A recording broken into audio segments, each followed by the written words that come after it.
Hello and welcome everyone to our webinar, A Holistic Approach to Social-Emotional Learning for Research-Based Components for Areas of Action. We are waiting just for a few more minutes for people to arrive, for another minute or two. As you settle in, please just notice that there is a question in the chat box that can help us to find out who is in our group today. So if you'll just take a moment and put a little bit about your role, that would be wonderful.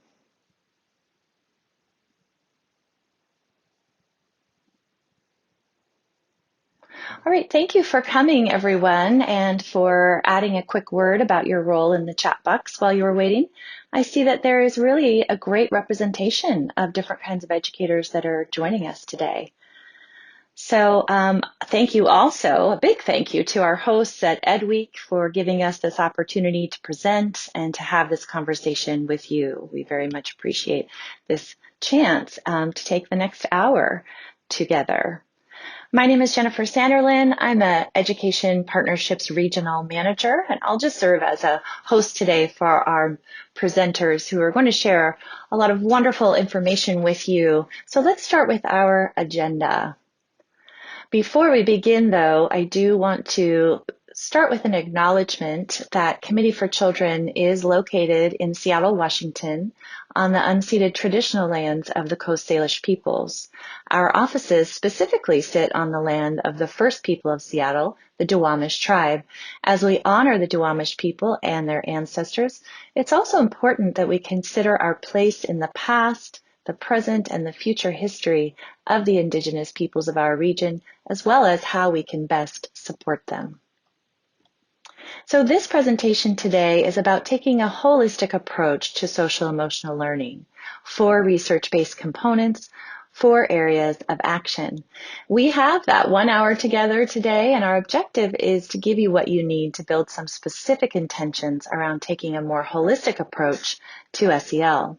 We want to do that by presenting the research behind 4 components of holistically implemented social-emotional learning, by highlighting the key features of each one so you can think about where you are on your path with SEL and what some areas of action might be for you in each component.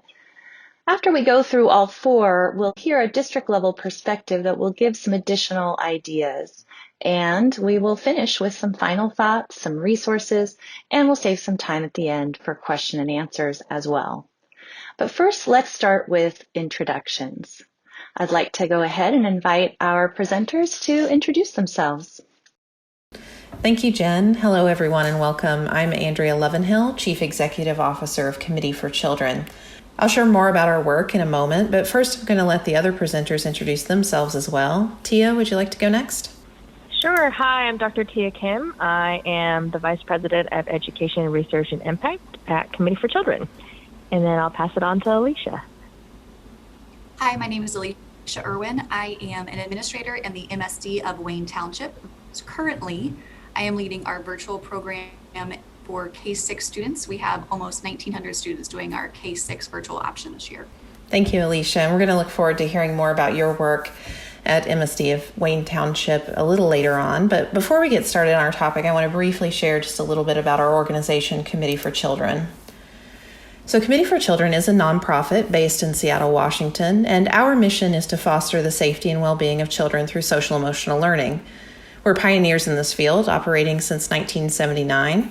We've dedicated over 40 years to creating and supporting comprehensive, research-based, easily implemented, and scalable resources that can make a difference in children's lives. We currently reach more than 16.5 million children and their school communities around the world and are operating in all 50 states. At Committee for Children, we are aiming for transformational impact that benefits every child through social-emotional development. We believe one key to achieving that is bringing SEL to more parts of each child's daily life. We're best known for approaching this through our social-emotional learning family of programs called Second Step, which provide universal Tier 1 social-emotional learning across early learning, elementary, and middle school ages. In recognizing the importance of providing a holistic approach to building more supportive communities for every child through social-emotional learning, we've recently expanded our classroom-based SEL programs to include an SEL program for after-school and other out-of-school time providers, and later this month we'll be rolling out a new web-based school-wide program for kindergarten through grade 5, Following in the spring, we will have a social-emotional professional learning program for adults as well. In doing this work with so many schools and districts over the years, we've learned a lot about building a holistic, successful approach to social-emotional learning, and we're excited to share more with you today about the research underpinnings of that work and identify critical components to support holistic SEL strategies. Now that you know more about who we are, we're going to go ahead and get started on our topic for the day. So without further ado, I will turn things over to Dr. Tia Kim. Thanks for that, Andrea. When we think about the case for a holistic approach to social-emotional learning, we really like to first look at the science and the research base about what we know about human development. So that's where we're going to start today. So I want to first start with Bronfenbrenner's ecological framework. This is a long-standing framework in developmental psychology, and there are some key tenets that this theory or framework puts forward for us. So I'd like to go over those quickly. First, a key premise of the social ecological model is that factors in each of the systems that surround an individual or child influence the outcomes for children or youth. And thus, the likelihood of affecting outcomes increases when multiple systems are addressed, both either at one time point or over time. Another key tenet of this theory or framework is that we learn implicitly and explicitly throughout our days and over the course of our lives. And so it's important to understand that learning happens across time. This human development and learning model led us to embrace a holistic approach to social-emotional learning as we pursue our mission. When we think about changing culture and climate to be more equitable, this model is fundamental to driving effectively toward this kind of transformational change. And we at Committee for Children aren't the only ones who embrace this model. If you have seen the Castle wheel, it should also look familiar and reflect this model as well. Here again, when you look at the Collaborative for Academic, Social, and Emotional Learning, or CASEL's wheel, they really think about systemic SEL as well. And what you notice right away is the importance of the environment that surrounds the individual development, much like Bronfenbrenner's social ecological model.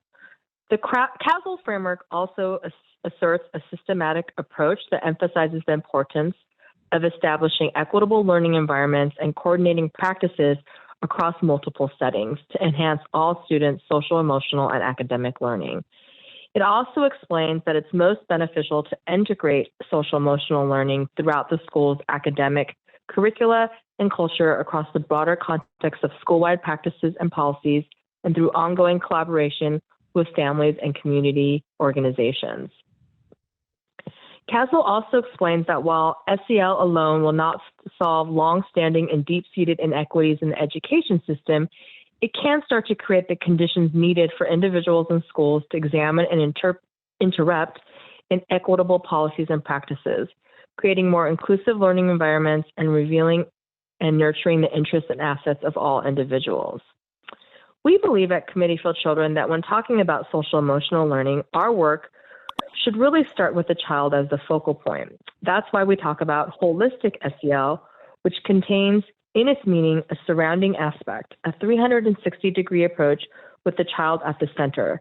It's a mindset that helps us build on our school-based curriculum and help connect other systems that the child is embedded within, for instance, within the home, communities, and within the larger society. It motivates us to think about how to help support children to thrive and navigate these multiple systems. And we know social emotional learning and competence leads to the behaviors, emotions, and attitudes that support issues around diversity, equity, and inclusion that we know that are important. For all these reasons, we really like the idea of holistic SEL because it really seems applicable to the work that we are currently doing and are planning for the future. So let's visit some foundational concepts when considering this research and within holistic SEL. So for us, we divide holistic SEL into 4 research-based components. And so for the next part of this presentation, I'll go over or start to unpack each of these components. So the 4 components of holistic social emotional learning include providing SEL throughout the child's day. It also takes into account that we need to reach the child across multiple developmental stages throughout an entire child's school career, that we should also support educators' social emotional competencies and well-being along with children's, and that we have to support a positive implementation environment. So first, let's address the first component, which is providing SEL throughout the child's day and the importance of that. And the reason it's important is that research tells us that SEL improves when integrated into academic content and, more importantly, reinforced throughout the day. Reinforcing social emotional skills and vocabulary in all corners of the school, so not just in the classroom, but for instance on the playground or in the lunchroom, is a core element of high quality SEL implementation and can really lead to more robust outcomes and findings. It also is important that SEL learning takes place across time and place. And so it's important that it doesn't just take place, for instance, in the school, but that there are other opportunities to practice and apply these learnings in other contexts and situations. So for instance, in an after-school program. This type of research is what led to funding and projects like the PSELI projects, which stands for the Partnerships for SEL Initiative. This is a focus on community-based approach to SEL, and this is something actually that the Denver Public Schools is a part of and embraced. We were there, the Denver Public Schools, about a year ago and captured some perspectives about crossing environments with SEL. And in this video that we like to play, you can see their reflections. When we keep the child at the center, youth at the center, and we all work together and have a common language to work with each other and in support of that child, we never know whether it is a classroom teacher, whether it's an after-school provider, whether it's the lunchroom lady or a custodian who's going to make that difference for a child. So as a principal, I think that one of the most underutilized relationships that I've had have been with our after-school program. I really urge each principal to consider, have I spoken with my after-school program?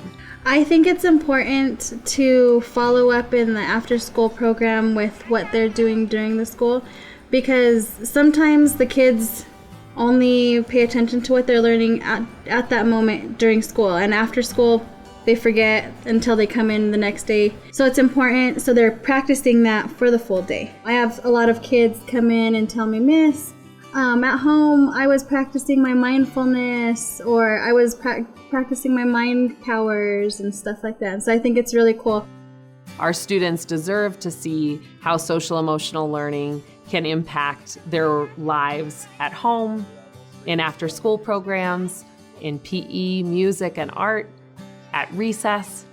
When we're all speaking that same common language and we're all working towards those same goals, youth are going to have better outcomes and our community will do better as a whole as well. So my hope for our future generation, because that's really what they are, our future leaders, is that they take the skills that they learn with them everywhere that they go, that they are able to share their voice, that they're confident, that they're able to advocate for themselves and for others, and that they're able to create a stronger community for us in the future.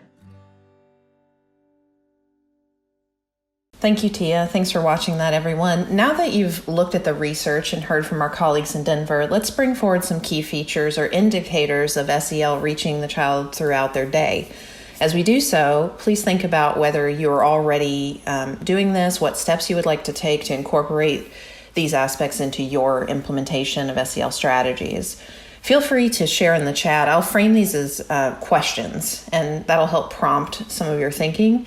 I'm going to go through these quickly, and then I'll pause to allow you to share any thoughts these questions are bringing up for you. And by sharing today, I think you can help build each other's understanding and also generate some helpful ideas. So I'll go through them quickly at first, and then we'll reference them in the chat, and you can just sort of share what's coming up for you. So a foundational question is, are you implementing universal classroom-based SEL programs or strategies? Are SEL concepts really reinforced in students throughout their day in your school or in your program?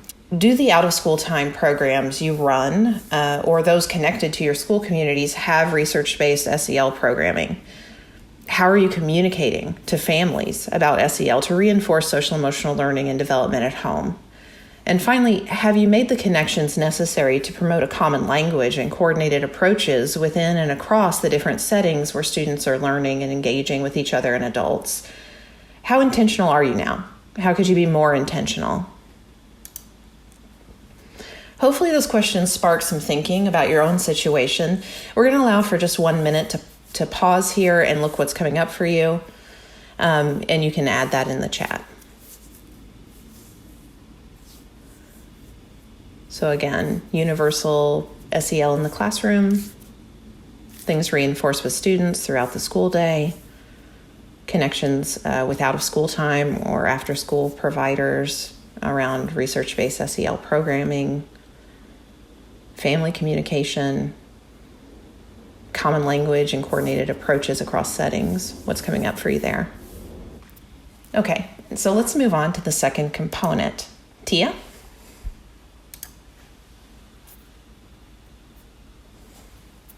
Thanks, Andrea.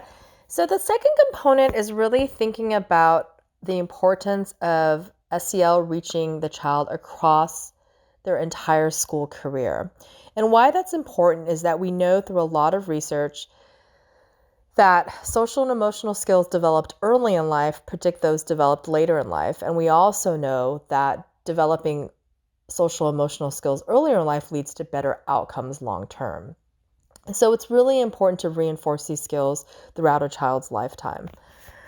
We also know that while core social emotional competencies broadly apply to all ages and grade levels, the context and presentation of these abilities evolve. And as children develop, they can understand and manage increasingly complex emotions and relationships with decreasing levels of adult support and guidance. And so it's really important to ensure that SEL content is presented to children are developmentally appropriated and developmentally differentiated. This will ensure greater engagement by students at all grade levels, and we know that student engagement is a very key important component to actually learning the content and skills that we need them to learn. We also know through research, for instance, some research done by Lowe and colleagues, that children's consistent exposure to SEL improves outcomes.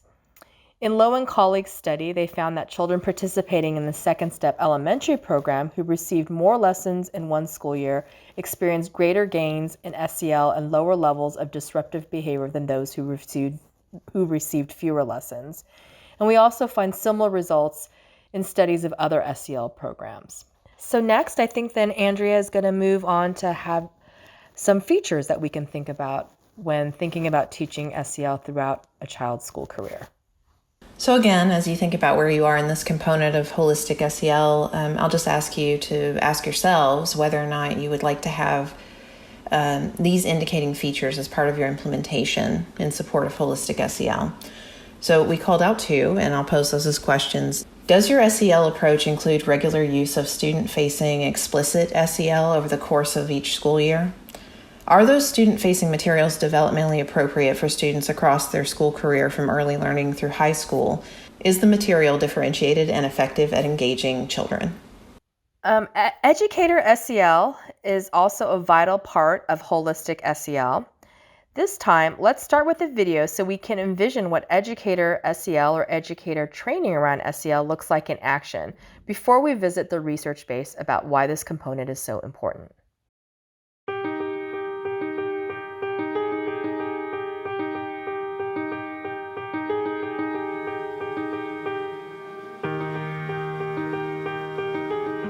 Teachers are always going to be stressed because they want to be the best.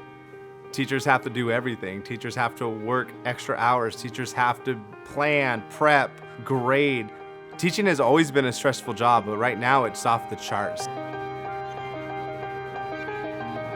You want to know what predicts classroom quality, at least according to research? Teachers' social and emotional well-being. Better than their preparation or their experience. As a school, if you don't have a strong social and emotional foundation, you'll find lots of cracks. It's the key and the foundation for everything else. If you want a healthy, positive school culture, invest in teachers' well-being.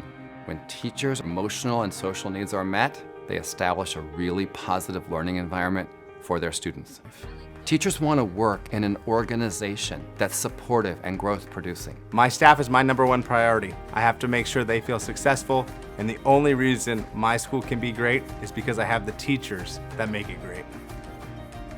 To be the best school, we have to be intentional. We need to invest in relational trust. We need to help teachers manage their stress. And we need to have teachers know how to work together. When somebody walks into my school, they need to feel this is the best place they've ever entered. They need to feel welcome, love, and connection.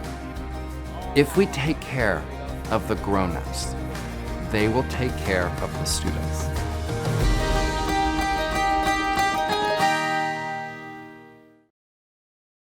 You heard Dr. Doug Fisher say in the video how important teachers' well-being is and that it is a strong predictor of classroom quality, even a stronger predictor than teacher educational attainment and experience. And this was according to a 2009 study of 730 classrooms. Adults' social-emotional competencies shape children's behaviors and SEL even in the absence of direct instruction. Conversely, stress and burnout can impair teachers' instructional effectiveness and classroom climate, and in turn hamper the social, emotional, and academic growth of their students. Relationships are really key and crucial. We found through research that kindergartners' relationships with their teachers affect academic and behavioral outcomes through middle school, and adolescents' relationships with teachers have been linked to increased school motivation, success, expectations, interests, and satisfaction, as well as higher grades. There is also a key role that positive adult-child relationships have in advancing equity through social-emotional learning. In relationships that advance equity, teachers and other adults support SEL while celebrating differences, creating a warm and welcoming learning environment, and focusing on children's assets rather than their deficits.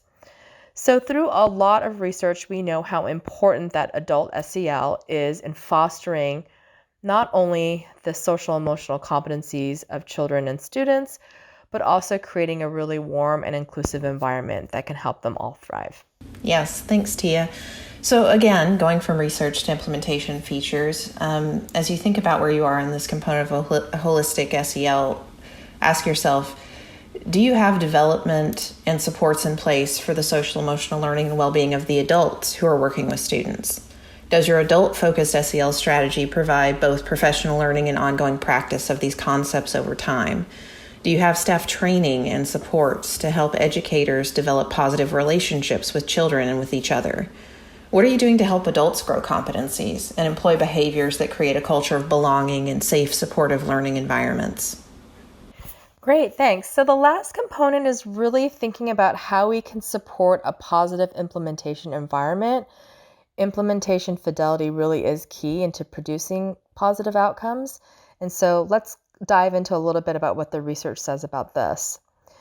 So first, culture and climate are really important to fostering positive social emotional learning outcomes.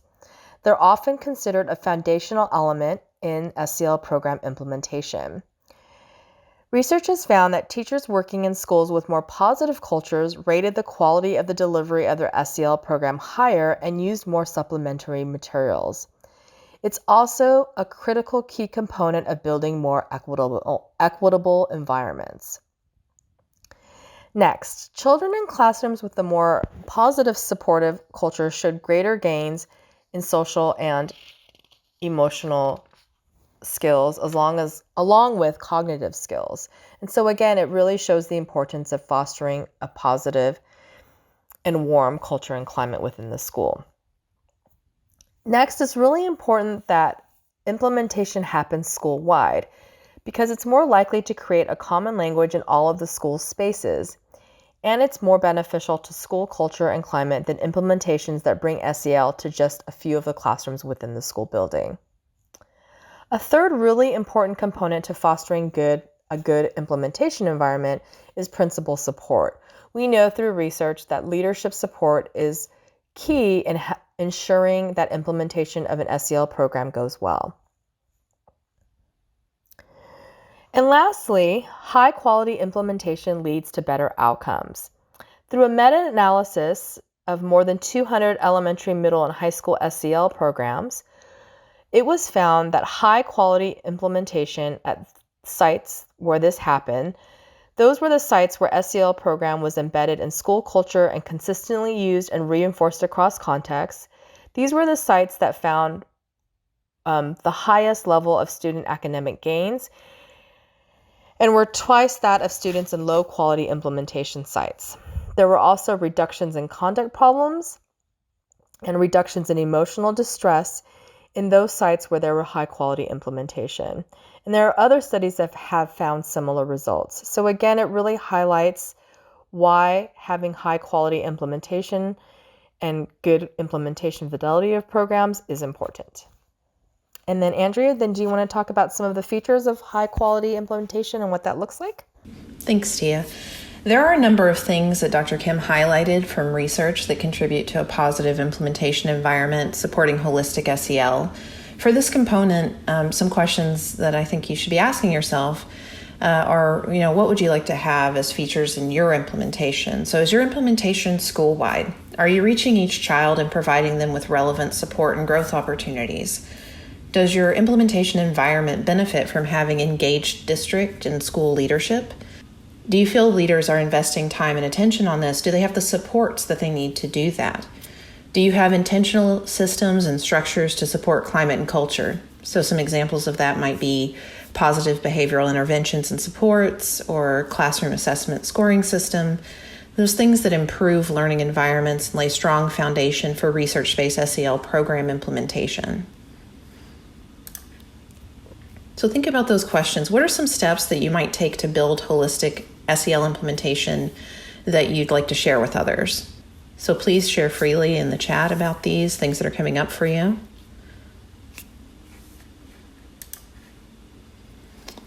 And just a reminder, we'll try to come back to those questions a bit later if we have time to look at some of your experiences and your thoughts and other questions that are coming up for you. But for right now, let's conclude this examination of holistic SEL, and we'll turn it over to Alicia to hear about her experiences in her district. Alicia? Thank you, Andrea and Tia. Thank you, Committee for Children and Ed Week, for welcoming me and having me here to share a little bit about our district. Before we begin with my district and our journey, I want us to look at this quote. I'm going to read it out loud, and as I'm reading it, I want you to think about what emotions it elicits in you, what your thoughts are, and write those in the chat. So it says, children have not changed, childhood has. The children around us are merely reflecting the challenging, sometimes scary changes in their environment and world. So just take a moment and put your thoughts in the chat. What comes to mind? What are you thinking? How does that relate to your work?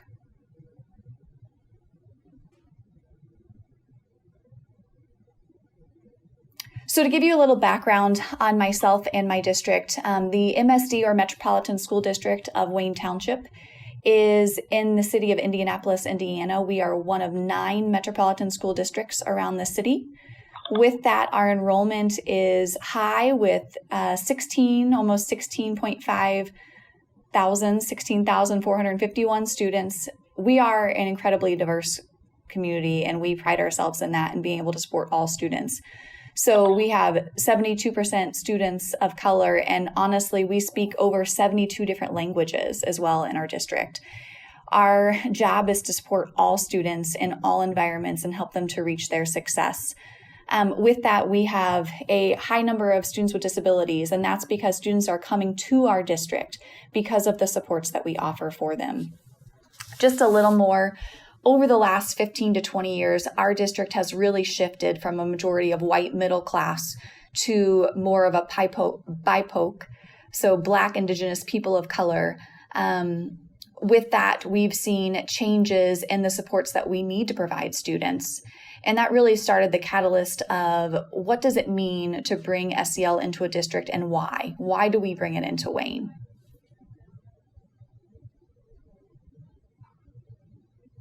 So going back to that, our catalyst, we were finding that with discipline data, we were referring way too many kids to our offices for discipline or for suspensions and expulsions. We also found that we were disproportionate in the students that were being sent to the office for these instances. So a lot of our students of color were being sent to the office for offenses that students that were their white colleagues were not. We also found that we were over-identifying students, especially thinking about behavioral needs and supports. We were over-identifying students with emotional disabilities.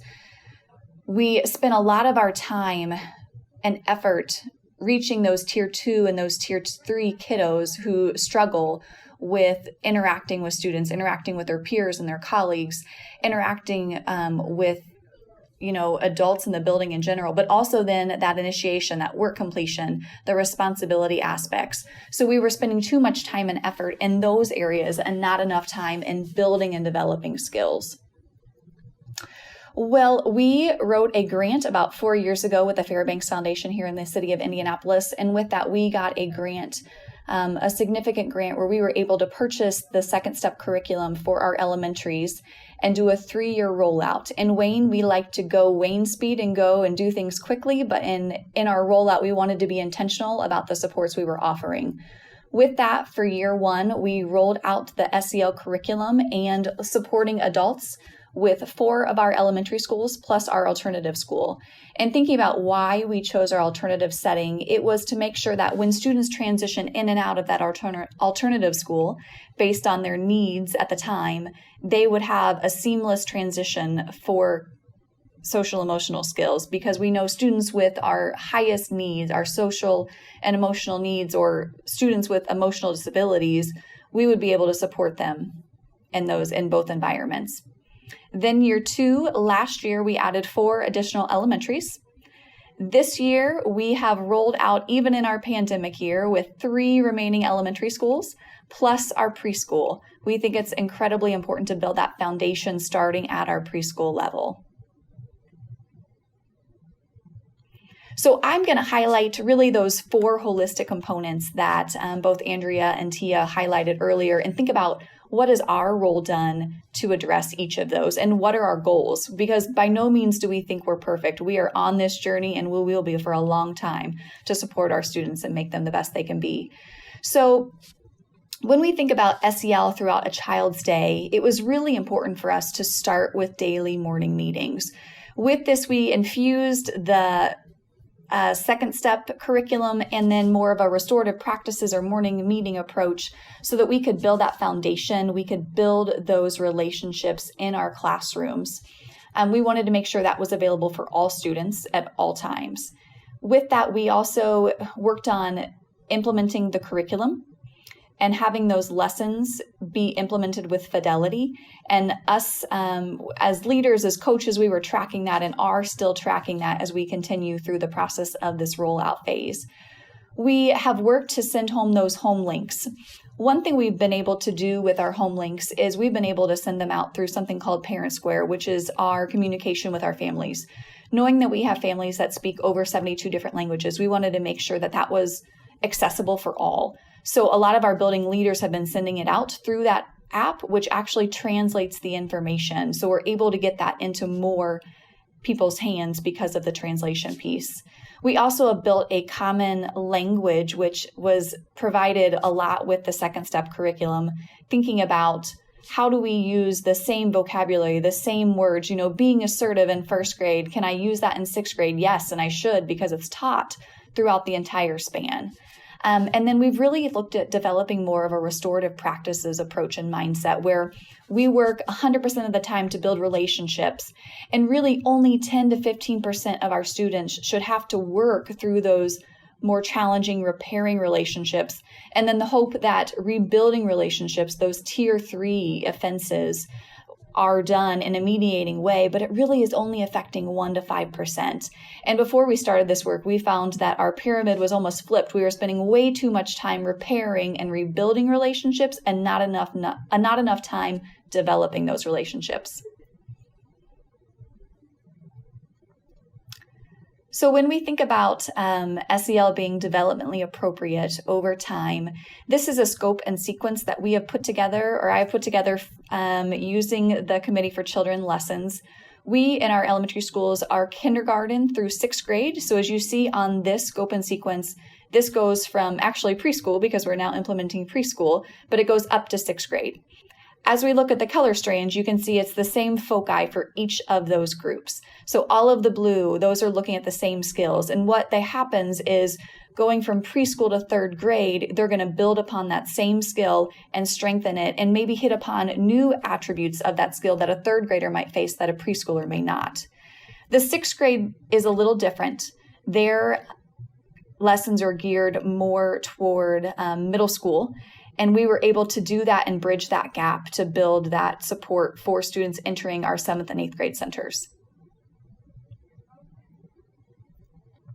So if we look at the third component, EducatorSEL, we here in the MSD of Wayne Township think this is one of the most important pieces of building a strong social emotional learning community and environment. We have looked at supporting our staff through multiple ways. And when we did the rollout, we did 2 different options. Schools sometimes chose to focus on our SEL for our adults first. And when we would do that, we would do some professional development on restorative practices. We did professional development on trauma-informed practices. We looked at the curriculum. One of our schools was able to do a pilot with Committee for Children on their SEL for adults, and it was incredible, just the little mini lessons and units that they were able to take those skills and implement them into their work, but in their own lives. Because I know that if I'm coming to work and I am not strong in my own relationship skills, my own problem solving, I'm not going to be the best coworker. I'm not going to be the best leader for the school. And our teachers know that as well. They're not going to be able to lead their students as well if they don't have a strong foundation in social emotional learning. On the other hand, we did have some districts decide to roll out the curriculum first. With that, it gave them a foundation to have a common language for their own growth and see areas where maybe they need to be using their own self-talk skills or be more assertive or develop those relationship skills. We found that with both of these, we've had great success. And with that, we wanted to give districts ownership in how do you think this will work best for your staff? Because we know one approach doesn't work the best for everyone. This past summer, we also had our first annual social, emotional, and behavioral wellness blitz. We've partnered a lot with our Department of Education here in the Indiana area and with our leader in SCBW, Social, Emotional, Behavioral Wellness. We were able to do a blitz with over 25 different presenters, and it had an equity focus. We had over 1,000 participants register this summer, and it was a great day of learning. It was a great time for us to come together and share what we're doing and what we're doing well, but also to hear from others, and we can plan to continue that this summer. And then we've developed this year, most recently, a support and partnership with our wellness coaches. We want to look at social and emotional wellness, but we've really taken that to another level here in the MSD of Wayne Township, and I'll get to that here in just a moment. So the last layer is the positive implementation environment. And this is incredibly important. When we think about adult SEL, I think this kind of actually ties in when you think about district and building leadership and buy-in. I 100% believe that building leaders need to have buy-in, but I would go further to say that our district leaders need to have that buy-in. And we're lucky here in the MSD of Wayne Township, our superintendent strongly supports that. And actually in 2005, he wrote his dissertation on social emotional wellness and how that affects student outcomes. So even back over 15 years ago, we were thinking about how could this impact our students. With that, we also have our assistant superintendent of elementary and then our director of the offices of special services. They are co-chairs in leading the grants. We wanted them to be the face of it in our district, so bring on those building leaders so that they can bring on their staff as well. We've been very open and transparent with our leaders, with our students, with our families, but also with our community. We've done a big focus on bringing in community leaders from around the area during our community impact meetings. We've brought in politicians. We've brought in Department of Education leaders. We brought in families to be a part of this work, to be a voice at the table. We think that's incredibly important. So that's one thing we've been doing, and being transparent in what we're doing and why has been a big piece. One piece or one school I want to highlight is McClelland Elementary. They started this journey actually 2 years before we began the rollout as a district. And I had the privilege to work there 2 years ago as a social emotional learning coach. During the 2018-2019 year, we rolled it out and we did it more with fidelity. So our second step lessons were given weekly and we were monitoring them and offering supports to the teachers and to the students. During that 1 year, from the beginning of the year to the end of the year in May, when you think teachers may be burnt out or may be frustrated, we found that there was an increase by 16% in teacher joy. And that teacher's passion also increased by 10%.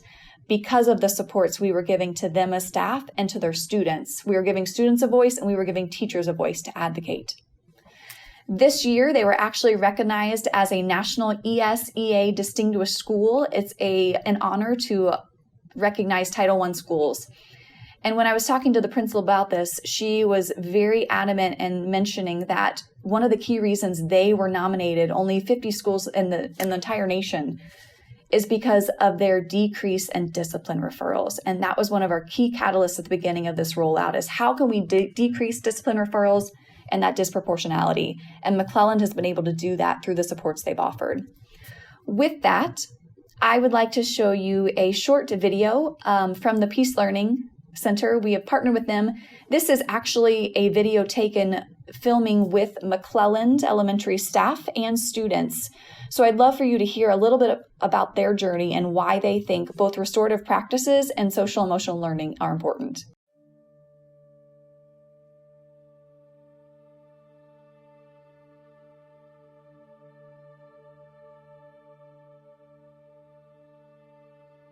I was coaching an assistant principal in the area of suspension and discipline, and there was an issue with some students that were teasing another student who was brand new to our district, and so we were concerned that welcoming of that student was not the right way. We actually considered it some bullying. So we're going to start with some of the calming down strategies that we've already discussed. We sat down and we definitely could have used the traditional approach with them. Instead, we decided to use a restorative circle. We asked what needed to happen to heal the harm that was done, and it ended up actually being an event that then helped the entire building.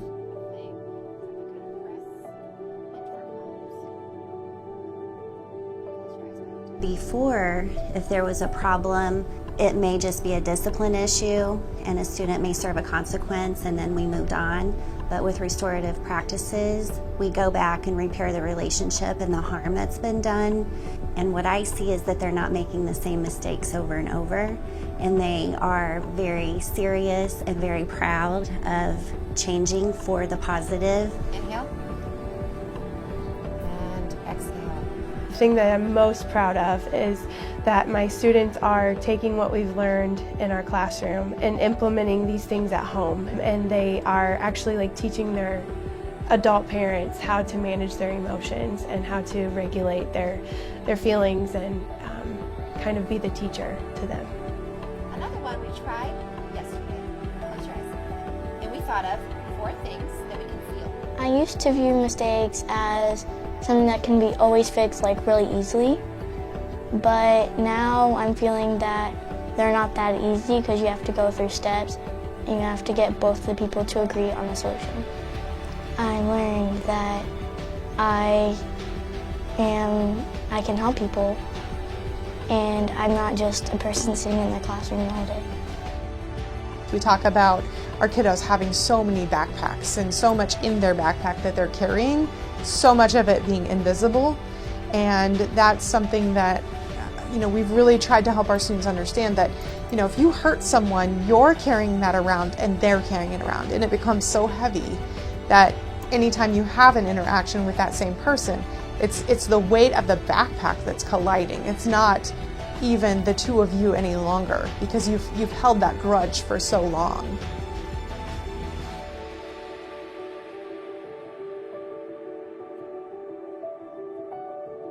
For one of our early community circles, we had students consider how they wanted to be known, exemplified, how they wanted to represent themselves, and we had them write one powerful adjective on an index card. And then I had them attach that index card to a piece of string and wear it around their neck. And I asked the students to reflect upon, would they be known by that thing based off of their actions, or would they just be known based off of the index card?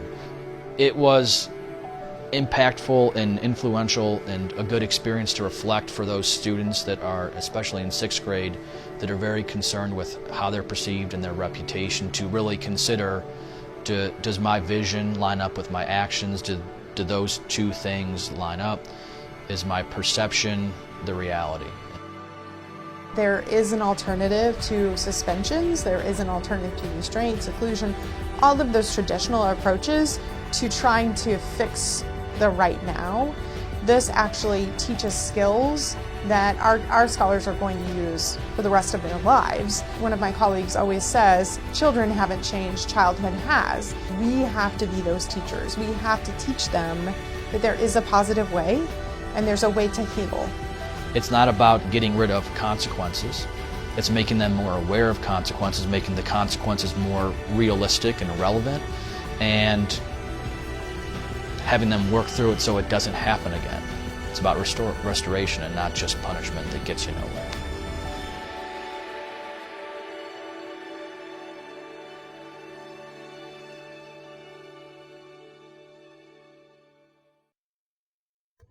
And then with that high quality implementation, we have made sure that we are offering a support system, as I've mentioned throughout my time here, to support both staff and students.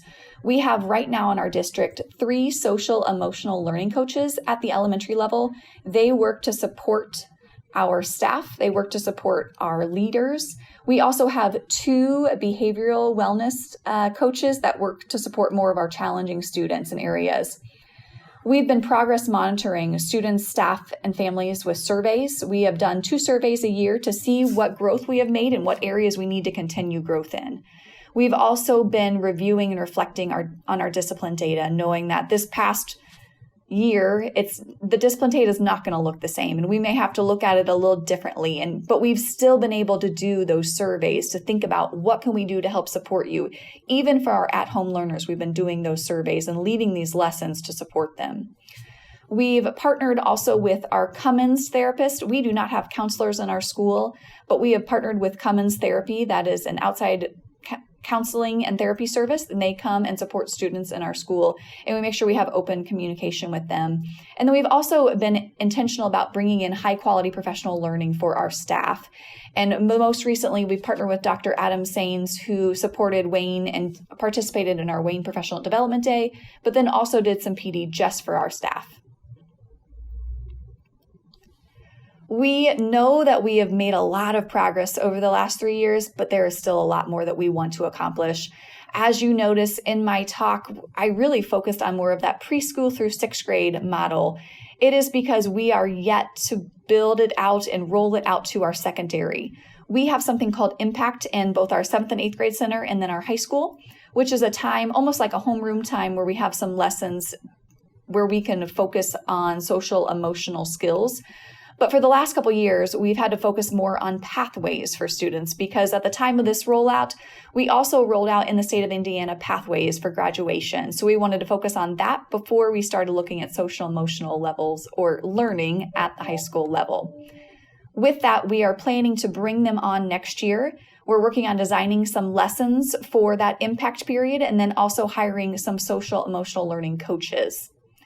We have a mental health and wellness committee. We actually meet quarterly. I have my meeting coming up here soon. And with that, we're really, again, trying to focus on equity. And I love that Caswell is focusing on that in their work right now as well, thinking about how can we support all students, no matter their racial, religious, sexual orientation, or gender orientation. We want to support all students in all areas, and thinking about how can we look at our competencies in the state, how can we look at CASEL competencies and the second step curriculum and support them in the best way possible.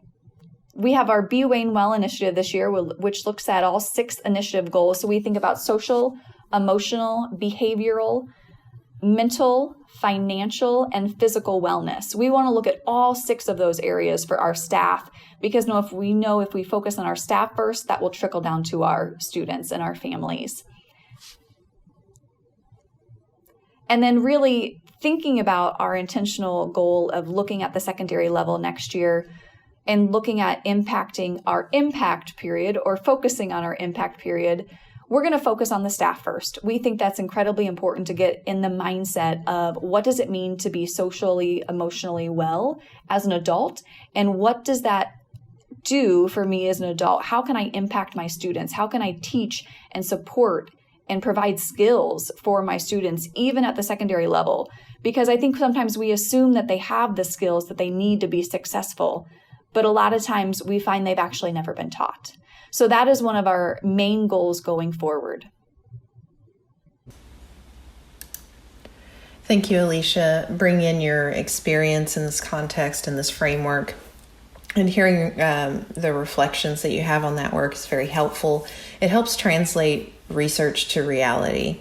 So we do want to save time for Q&A, and so we'll just have some closing thoughts and we'll get right to that.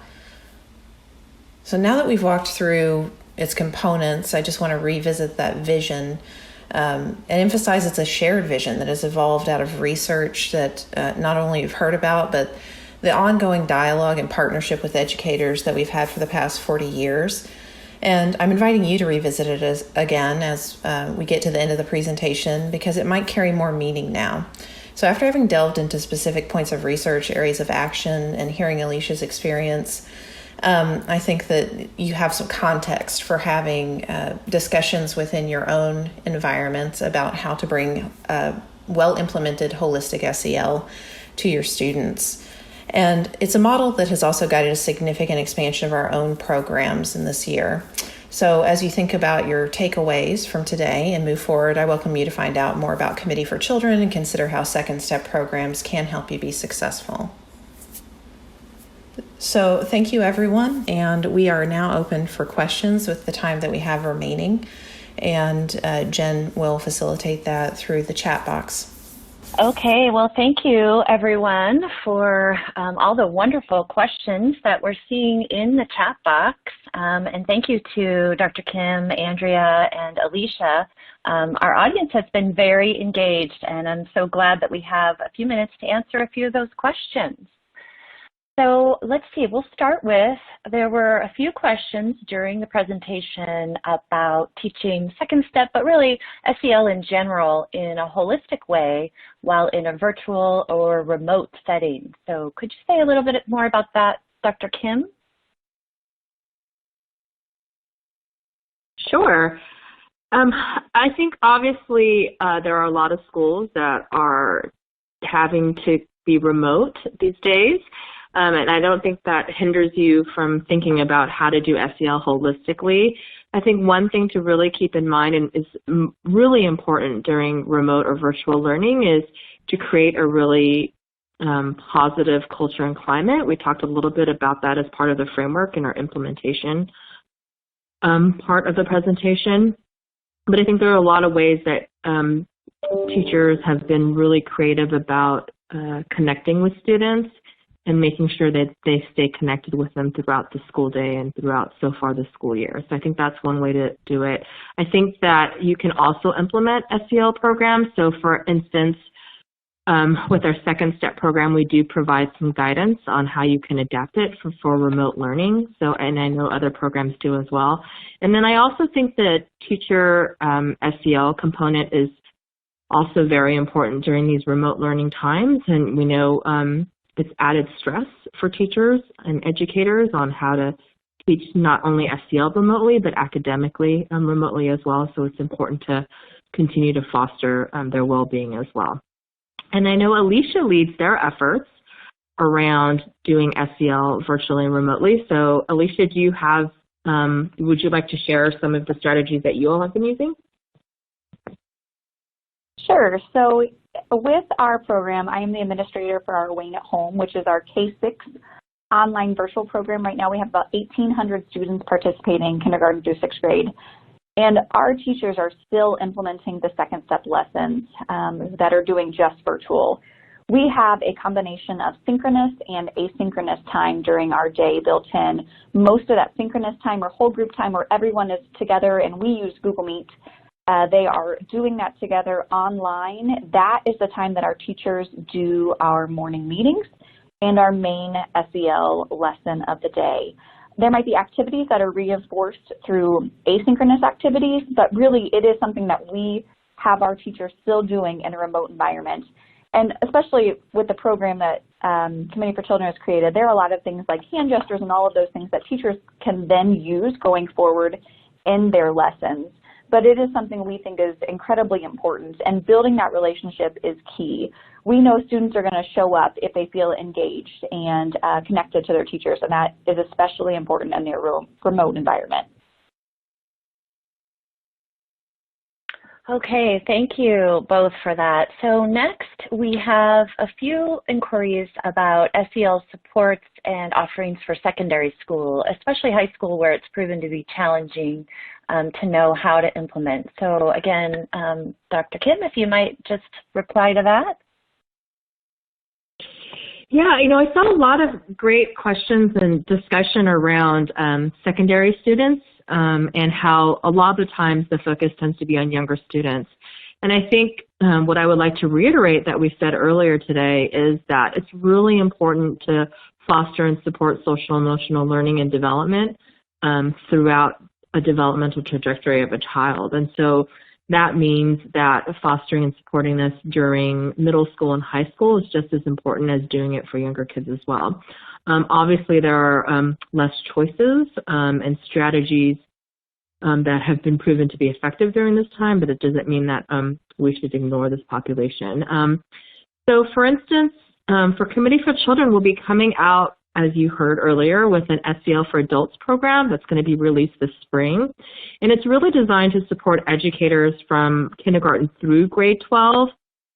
And even though it's a teacher-educator program, we have also created and will provide a few strategies that are direct for students that was developed in collaboration with Dr. Doug Fisher out of San Diego State University.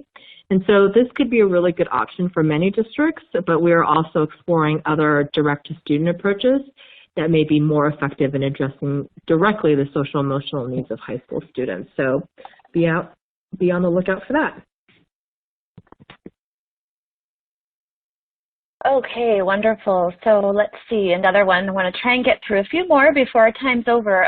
So for Alicia, there were a few questions related to measuring joy. Specifically, how are you quantifying joy, an increase in joy, especially during the pandemic? There were a few different questions about that. If you might just expand a little. Absolutely. So first of all, the data that I presented to you was during our first year of the rollout at McClellan. So that was our 18-19 school year. And really in our survey, we asked the question and we gave multiple options. When you wake up and think about coming to work in the morning, what are the 3 emotions that come to mind? And that is where we saw the increase in passion and joy for their job at the end of the school year. This year, we know that it has been a really big challenge, and I am no longer an SEL coach and measuring those outcomes for our staff, but I know from experience that our teachers are feeling more joy and passion when they feel supported. We know that they want to do what's best for their students, and as an administrator, it's my job to make sure that I support them and advocate for them.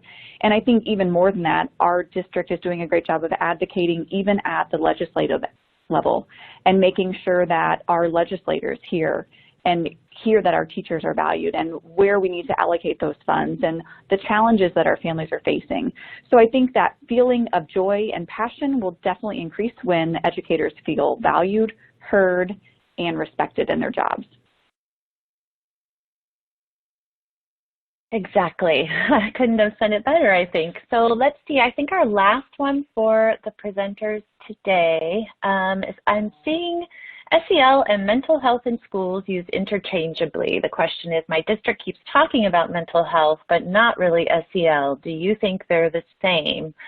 So let's direct that last one to Dr. Kim as well.